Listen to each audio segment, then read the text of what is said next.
You're watching Channel 4, the local station.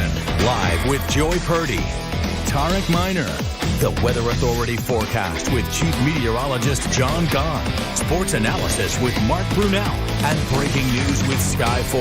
News 4 Jax continues. You may have noticed friends and family sneezing and rubbing their eyes a lot recently, and it's most likely due to allergies. Meteorologist Danielle Giuliano caught up with a local allergist for details on how to keep your allergies under control.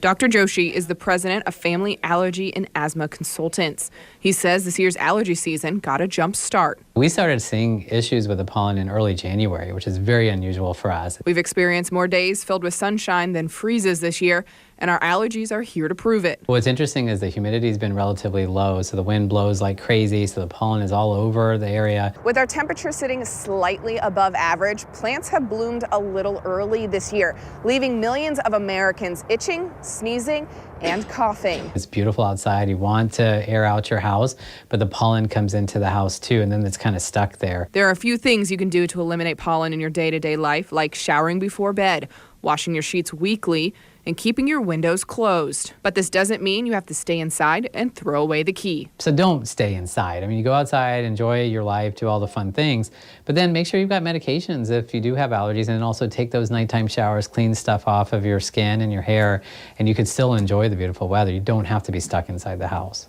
Danielle Giuliano, Channel 4, the local station.